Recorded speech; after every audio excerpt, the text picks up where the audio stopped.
մեղադրանքը ես չեմ ընդունում։ 6.5 տարի կենտրոն համայնքը 3 տարի Երևանը ղեկավարած Գագիկ Բեգլարյանը դատարանում էր մեղադրյալի աթոռին։ Սկսվում էր նրա եւ եւս 2 անձի վերաբերյալ գործի քննությունը։ Գագիկ Բեգլարյանի նկատմամբ հանրային քրեական հետապնդում է հարուցված կենտրոն համայնքին պատկանող 27 անշարժ գույքերը իր պաշտոնական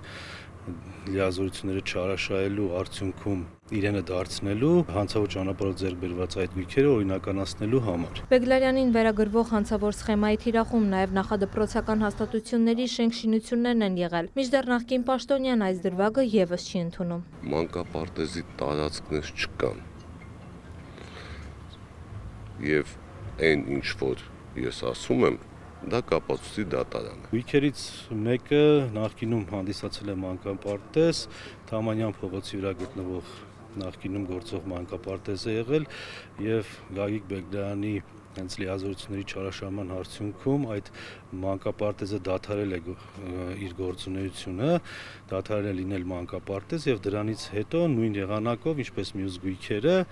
դարձրել է իրենը։ Նիստը չտեսար նկարահանվեց, քանի որ մեղադրյալներն, այդ թվում Գագիկ Բեգլարյանը, դեմ էին։ Դատան ըստուգես մեղադրյալների ինքնությունը, ինչից հետո քննարկվեց նաև Բեգլարյանի խափանման միջոցի հարցը։ Դեռևս նախաքննության փուլից Գագիկ Բեգլարյանի նկատմամբ կիրառված է խափանման միջոց 50 միլիոն դրամի չափով գրավ, որը թողնվեց անփոփոխ։ Նիստից հետո լուրերը Բեգլարյանից հետաքրքրվեց, եթե մեղադրանքն անհիմն է որակում, ինչու է դեմ այն տեսանկարահանման հանրայնացնելուն։ Ես ուզում եմ վերջին նիստը անպայման տեսանկարահանեք եւ բոլորս հասկանանք, որն է ճիշտը, որը սխալ։ Շնորհակալություն։ Ըստ մեղադրանքի հանցավոր ճանապարհով օրինականացված 27 անշարժ գույքի շուկայական արժեքը հանցանքի կատարման պահին շուրջ 2 միլիարդ 300 միլիոն դրամ է գնահատվել։ Դրանց վրա այժմ կալանք է դրված։ Տաթև Խաչատրյան, Ժիրայր Հաբետյան, լուրեր։